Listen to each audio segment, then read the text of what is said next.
कि आज मणिपुर और नॉर्थ ईस्ट में कनेक्टिविटी अभूतपूर्व स्तर पर पहुंची है।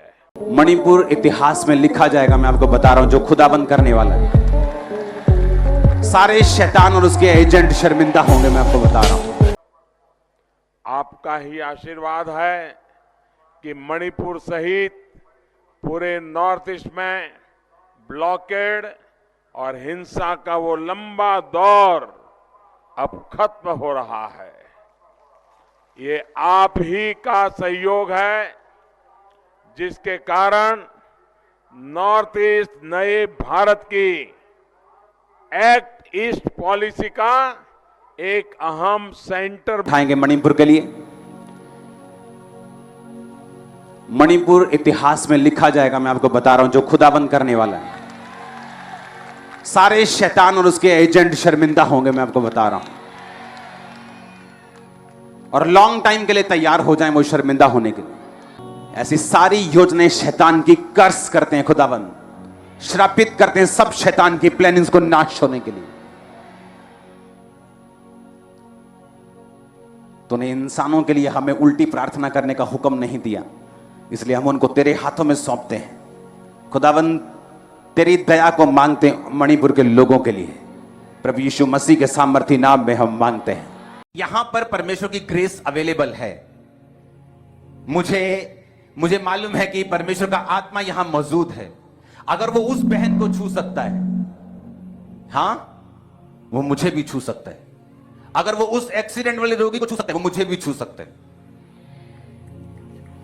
एक होता है कि चर्च में ग्रेस ही नहीं है, ये वाली तो आपको मालूम है कि ये वाला हमने कभी देखा ही नहीं है। लेकिन आपने कैंसर अगर देखा हील होते, इसका मतलब आपका भी हील हो सकता है। अगर आपने डेथ पेशेंट्स को हील होते देखा है, उनको डेथ बेड से बाहर आते देखा है, आपके लिए भी होप है। अगर आपने बेबीज को होते देखा है, आपको मालूम है आपके भी, क्योंकि चर्च में ग्रेस अवेलेबल है। अगर अनुग्रह अवेलेबल है, आपको फिर यह ध्यान रखना है कि मुझे कैच कैसे करना है। यीशु मसीह के पास डिलीवरेंस अवेलेबल थी, लेकिन 3 चेले पतरस, याकूब और यूहन्ना उसको पूरी तरह से लागू कर पा रहे थे, और 9 चेले वो कंप्लीट तरह से नहीं कर पा रहे थे जो प्रभु यीशु मसीह कर पा रहे थे। जो 3 चेले कर पा रहे थे, वो बाकी 9 नहीं कर पा रहे थे। कारण परमेश्वर नहीं थे। कारण परमेश्वर नहीं थे। कारण था कि आप यीशु मसीह की बातों को कितना सीरियसली, कितना जल्दी और कितना कंप्लीटली अपने जीवन में लागू करते हैं। आप उसके वचन को कितने सीरियसली रीति के साथ अपनी जिंदगी में लेके आते हैं। कुछ लोग वचन को सुनते हैं, उनको आज मालूम होता है मुझे प्रेयर करनी है, वो सुनते हैं, फिर 2 महीने, 3 महीने, 6 महीने लग जाते हैं वचन को पूरा करते करते। वो उस तरह से फल पाते हैं। कोई बंदे को पता लगता है अच्छा मुझे टाइथ देना है, मुझे दशवांश देना है, मुझे बोना है, वो सोचता है नहीं नहीं ये तो पैसे का खेल है, मुझे इसमें नहीं पड़ना। उसे 6 महीने, साल लग जाता है बरकत पाते पाते। लेकिन कोई लोग ऐसे हैं जो वचन को सुनते और समझते हैं और जान लेते हैं कि ये सारा कुछ परमेश्वर की ओर से एक स्ट्रक्चर में बनी हुई चीजें हैं, एक मॉल में बनी हुई दुकानें हैं कि एक मॉल में एंटर करो और जिस दुकान में जाना है, जो चीज चाहिए ले लो। उसी तरह से परमेश्वर ने एक बाइबल का स्ट्रक्चर बना दिया कि जो चीज हमें चाहिए, बाइबल में घुसो, उस वचन को लो, उसे पूरा करो, और वो चीजें आपकी लाइफ में कंप्लीट होना शुरू हो जाएंगी। हालेलुया। अब छुटकारे के हफ्तों में जब परमेश्वर आपको वचन देता है, वो हमेशा आपको एक अलग सा वचन देता है। मैंने देखा है छुटकारे के जो हफ्ते होते हैं, उनका वचन जो होता है वो हमेशा आपको ऐसा होता है कि जस्ट अगर आपने कबूल किया, आपने उसके माना, आपने उसे लागू किया अपनी जिंदगी में, आप छुटकारे को पाते हैं। हालेलुया। मैंने अपनी लाइफ में नोटिस किया है, वो लोग जो जीवित चर्च के मेंबर हैं, जल्दी छुटकारा पाते हैं अपनी लाइफ में, अपने फाइनेंस में, अपनी जिंदगी में, उन क्रिश्चियन से जो किसी भी जीवित चर्च का सेवकाई का हिस्सा नहीं है।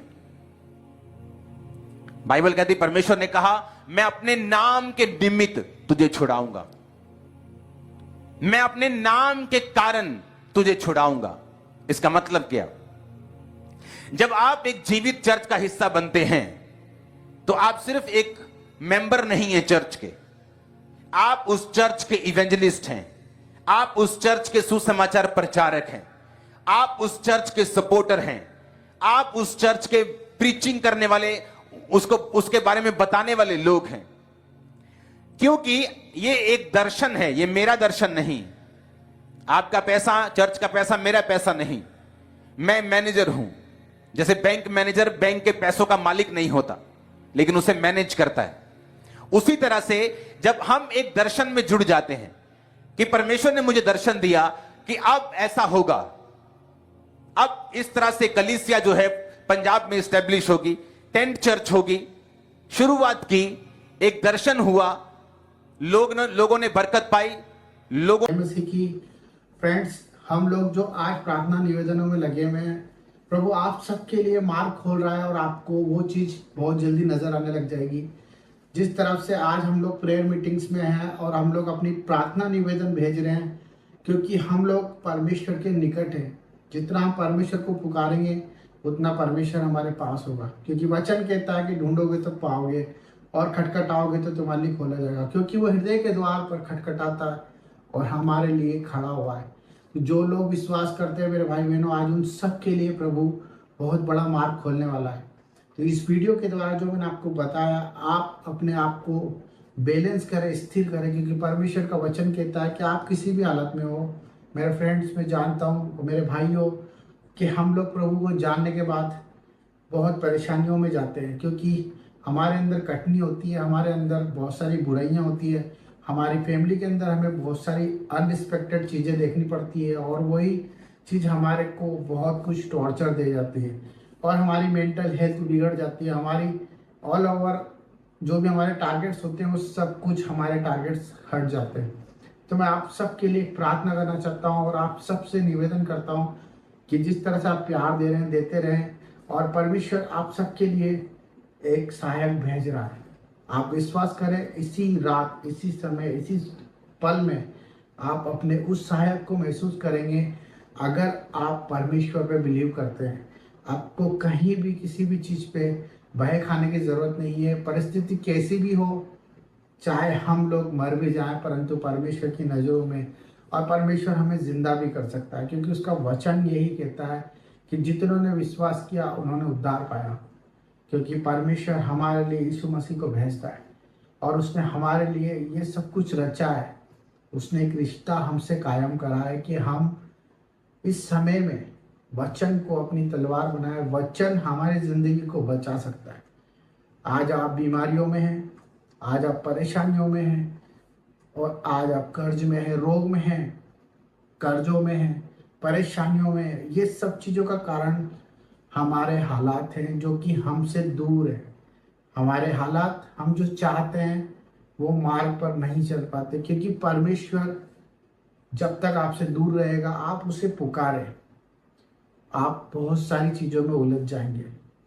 आपका काम सिर्फ उसे पुकारना है, प्रार्थना करते रहे, नित्य प्रार्थना करते रहे, प्रतिदिन सुबह शाम दिन रात मन से प्रभु को याद करते रहे, वचन के अनुसार जीवन जिए और परमेश्वर के न्याय का वक्त करें, इंतज़ार करें, उस वक्त का इंतज़ार करें जो उसने हमारे लिए निर्धारित किया है। क्योंकि वचन यही कहता है कि जो स्थिर रहेगा वो परमेश्वर का कहलाएगा, और जो अंत तक धीरज रहेगा वो परमेश्वर के मुकुट को अपने जीवन में धार पाएगा। तो मेरे भाई बहनों, हम आप सबके लिए प्रार्थना करते हैं और परमेश्वर आप सबको शांति दे। तो सबको जय मसीह की। God bless you. हालेलुया। पिता परमेश्वर, हम सब भाई बहनों के लिए प्रार्थना करते हैं जो लोग कमेंट बॉक्स में प्रार्थना करते हैं, पिता जिनकी जैसी परेशानी प्रभु आप देख रहे हैं, और आपका मैसेज और उनकी बात प्रभु आप तक जाए। मेरे प्यारे पिता, मेरा उद्देश्य यही है कि जो आज आपके द्वारा चुने गए हैं वो सब चीज़ सुरक्षित और सुरक्षित जीवन जिए। मेरे पिता परमेश्वर, उनके जीवन में बाहर आ जाए, आनंद से भर जाए, बीमारी उनके आसपास ना हो प्रभु, और उनके जीवन में तेरी उमंग और आस हो, बीमारियां छोटी हो जाए और ज़िंदगी तेरे नाम से खुशहाल हो जाए।